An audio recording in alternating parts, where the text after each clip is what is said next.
This video is dedicated to the life of Sid Eudy. May he rest in peace. On August 26th, we found out that Sid Eudy, better known to wrestling fans as Sid Vicious, Sid Justice, and Sycho Sid, had passed away at the age of 63 years old. And all week on Twitter and social media, and even on Raw, there have been tributes posted to Sid, people sharing their favorite memories and matches. And so that's what I plan to do in this video, along with some personal stories that I've had with Sid during my life as a WWE and a wrestling fan in general. And, you know, before I get there, though, it's interesting because I remember my father, who passed away in 2015, once told me when Roddy Piper died, just a few months before he did, actually, that I know you always take death of a wrestler real serious. And there's a famous story that I had come back from WrestleMania 30. It was very late at night.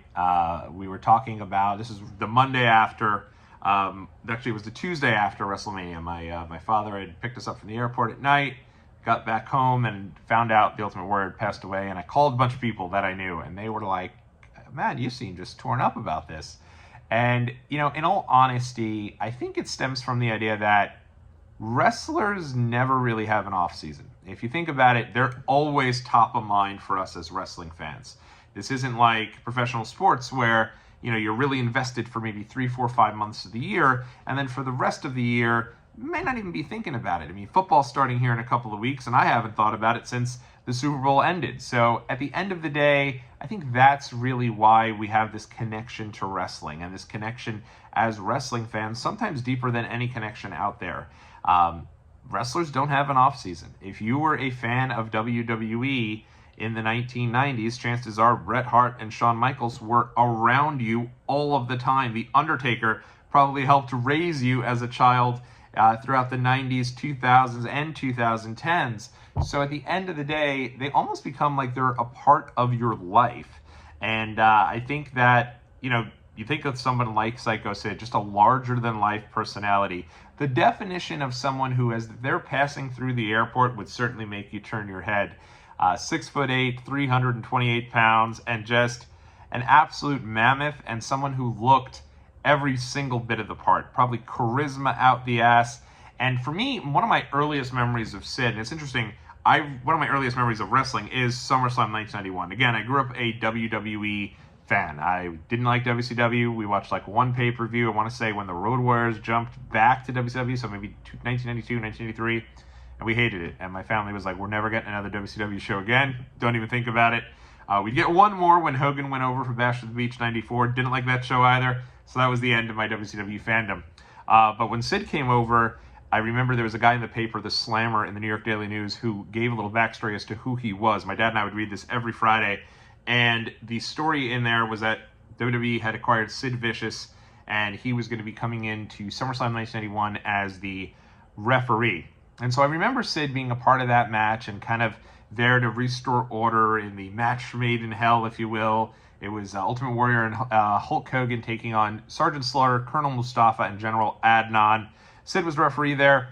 And then, honestly, I don't remember much about him until Royal Rumble 1992. But I remember him coming out and being like, this is awesome. Like, this guy is, he's bigger than Hogan, right? He looks like Hogan. He's tan. He's got blonde hair, but he looks younger, and he looks bigger than Hulk Hogan.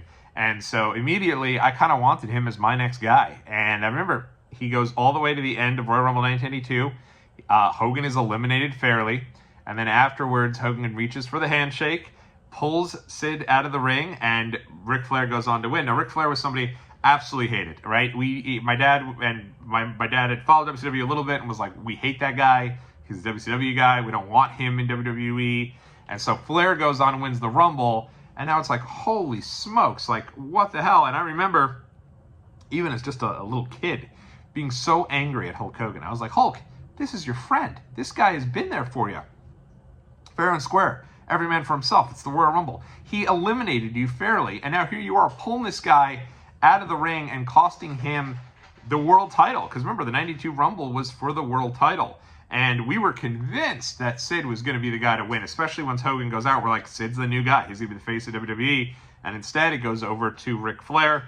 And I had kind of known a little bit about Sid's time before WWE, not only from that part of the Slammer, but because when he came over to WWE, I had been collecting all of my Hasbros, And I was gifted 2 figures. It was Sid and Ric Flair, because they didn't have WWE figures at the time. They only had WCW Galoob figures. So I'd gotten those figures, and I remember seeing Sid kind of in this black singlet, and that kind of introduced me to the world of Sid Vicious and all of that.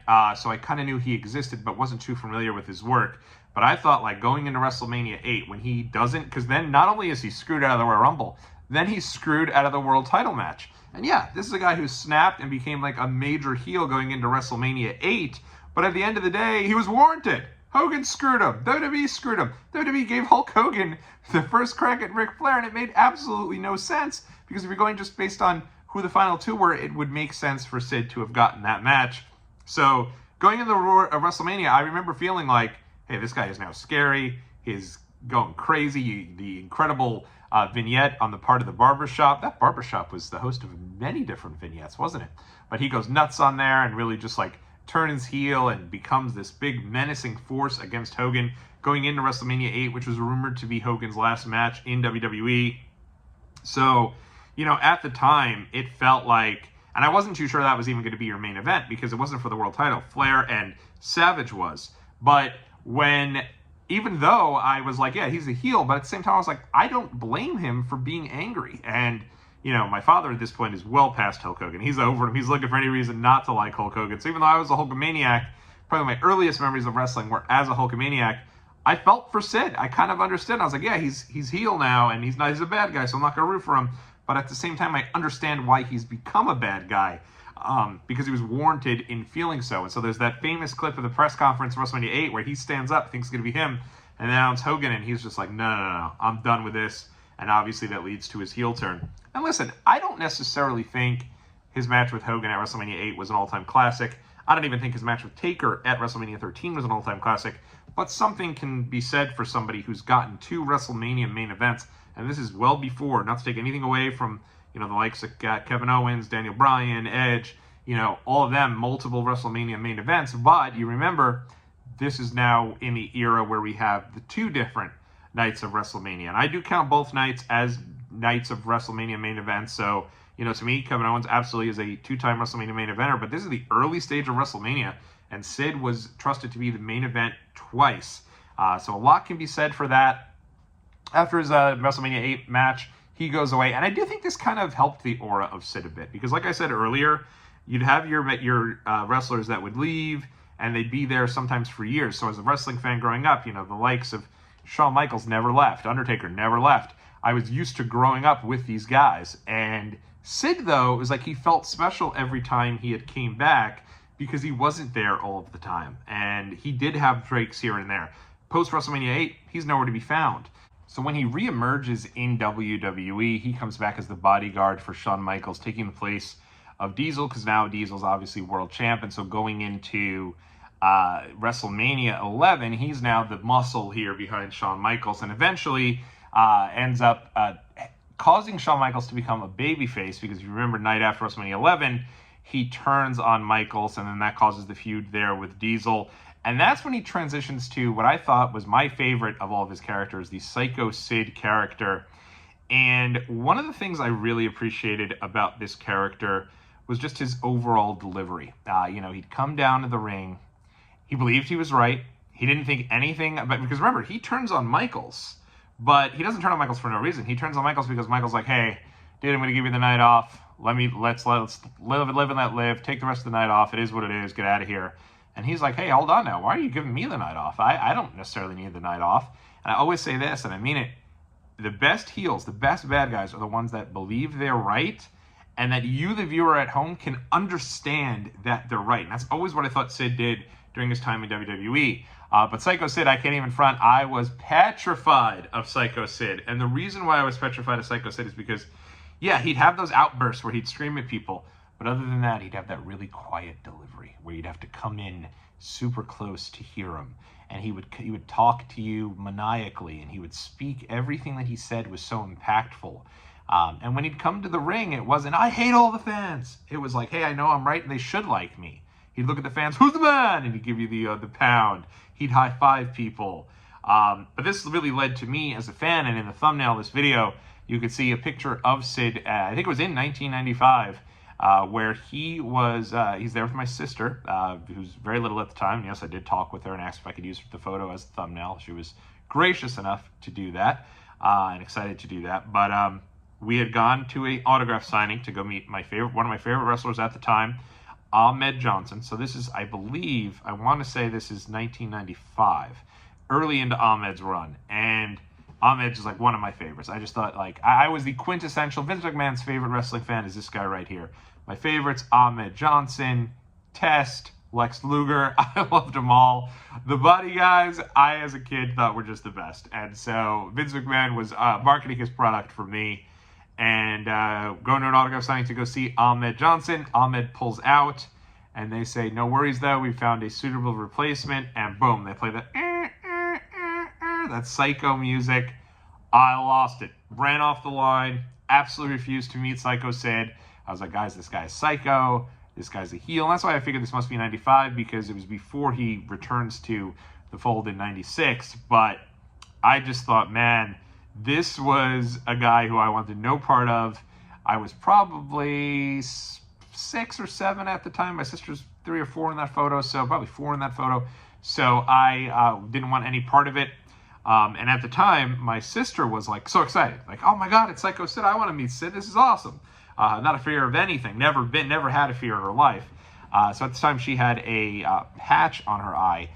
She was diagnosed with a lazy eye, and so she goes over there. Sid comes out, and I'm telling my parents, I'm done. I leave the line.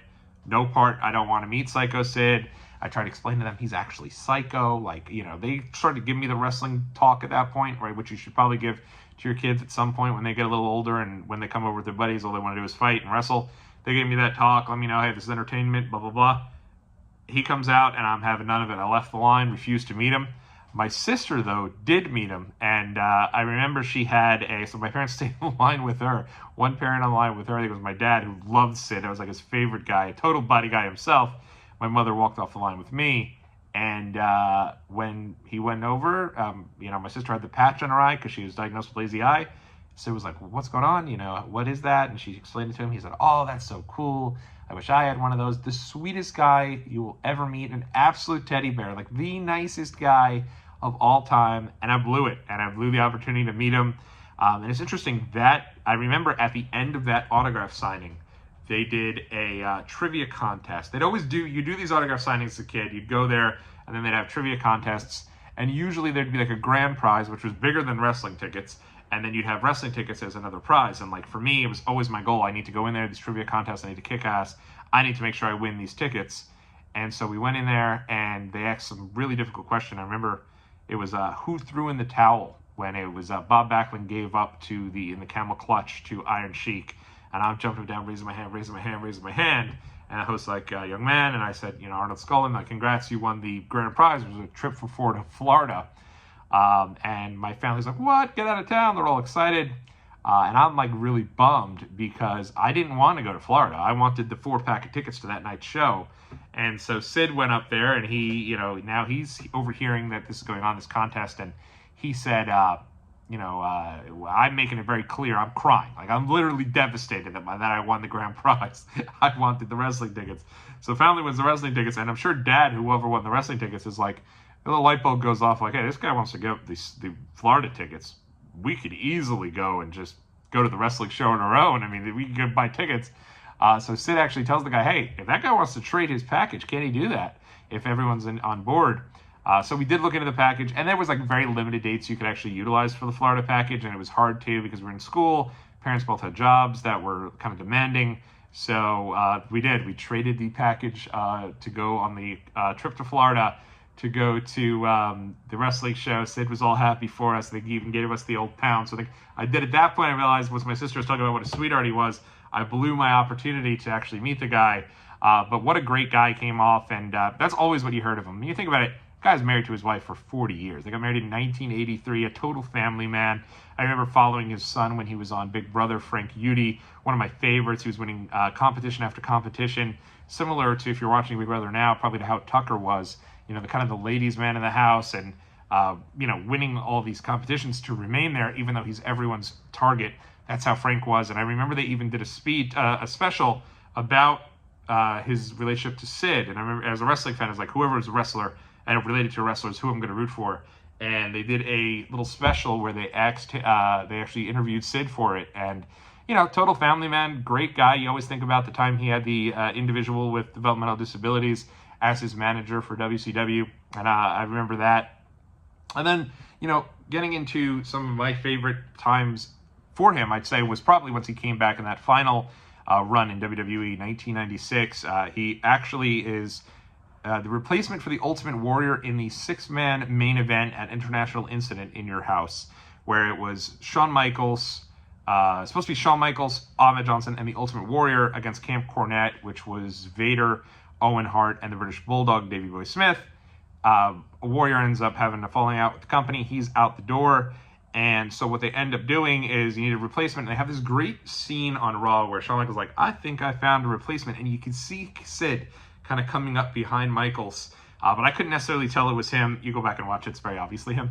But Shawn Michaels gets out of the way. Sid turns around and it's like, boom. Sid is back in the graces of Shawn Michaels. He's a babyface again. But you always knew with Sid, it's probably better to be a heel. And soon he'd become a heel. And I think really my favorite run of his, and I've gone back and I've watched a lot of this, is always what I do when a wrestler passes away, especially, you know, now that we're spoiled. We have Peacock, we have certainly when we had the WWE Network, you go back, you watch a lot of their matches, you watch some of the promos, everything, and just reliving some of his run in the end of 1996 and on the road to WrestleMania 13.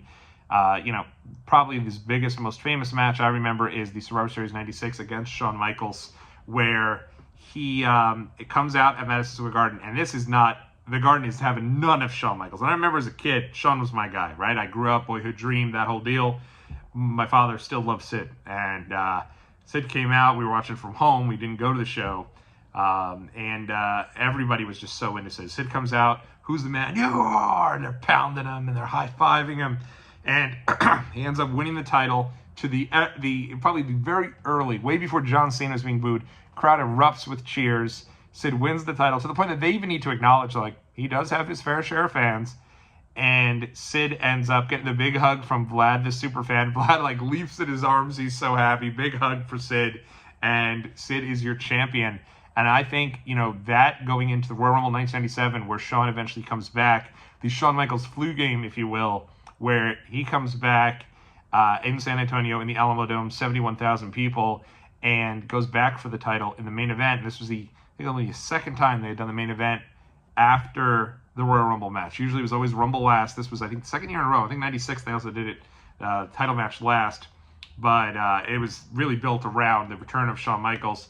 And I think Sid, though, being such a great big heel, really played into that. Just a relentless heel. You know, laying out Jose Lothario, laying out Pete Lothario, his 19-year-old son. This guy just didn't care. But again, thought he was right. You know, he didn't come out like a heel. He didn't come out, I hate the fans. He was bringing in the fans. As long as the fans acknowledged him, it was like Roman Reigns. Fans acknowledged him, said, you're the man. Boom. He'd give you the pound. He'd give you the high five. He'd give you the hug. And it was so interesting. And you go back and watch that match at Royal Rumble 1997. I just did. And Sid looks like the biggest badass of all time. They show him coming from the backstage area outside. So you want to talk about aura. You want to talk about presence. I don't think anyone had anything like him. And him and Shawn have a great match. I think that match, the main event of SummerSlam, Royal Rumble 97, is highly underrated. I think it's really good. And then they go back to Sid. Once Shawn is out, remember, it's supposed to be Shawn and Bret at WrestleMania 13. Things end up actually working out, I'd say, for the better, because you end up with the Bret and Austin match. And then they go back to Sid, and they do Sid and Taker. I definitely think that match would have benefited from being a little shorter. And I think the booking in that match is just bad. You have Bret interrupt the match the second it starts. Bret's all over that main event. To me, he kills the main event, and it almost makes you feel like it's an episode of Raw. But, again, can't take it away. Two-time WWE champion, two-time WrestleMania main event. I have no idea how this guy was not already in the WWE Hall of Fame and really belongs there, and it's a shame. You know, here we are again. It's kind of, you know, reminiscent of Vader, where I think Sid only mentioned it recently, like, hey, I don't know how much time I have left. I think he wrote this on his, I think he wrote this on Twitter recently, like, hey, now that Vince is gone, I hope I get a chance to be in the Hall of Fame. I don't know how much time I have left. And I remember seeing this somewhere, and I was kind of like, what's that about? And lo and behold, I mean, unfortunately passed away from cancer. His son had shared that on his Facebook with everyone. That's how we found out about this. So it is a shame that, if he does get inducted in the Hall of Fame, it would be, posthumously again after passing away, like Vader was. When Vader made it very clear he had about 2 years left and really wanted to be in the Hall of Fame and just was not able to do so. So it is a shame. Sid definitely belongs there. You think about all those great moments, those great promos, the unfortunate injury that he had in WCW and was able to come back from that, and even make an appearance in 2012 for WWE going up against Heath Slater, kind of out of nowhere on an episode of Raw. So thought it was very cool. I think he definitely has his place. I think think about that era right before, a big part of the end of the golden era with Hogan, through the New Generation era, and then even the start of the Attitude era there, going into 1997 and the main event of that WrestleMania. So, I think he's certainly one of the greats for WWE, and I'm really glad to see so many people coming together. As a wrestling community, we should do this all the time, not just when somebody passes away, but it is nice that we have avenues where, I've been retweeting stuff on my Twitter, and I've been putting it out there for everyone, and it's just been really nice to see all these great moments, memories, and matches, and hopefully you've enjoyed a few I've shared with you today. So in any event, that is going to wrap things up for me, but rest in peace, Sid. You were one of my favorites, and I think, once you go back and you really rewatch some of his classic moments, classic matches, I encourage everybody to do that. I think you'd really gain a different perspective from him and what he meant to the business. So that is going to do it for me today. Until next time, everybody, have a great day. Rest in peace, Sid.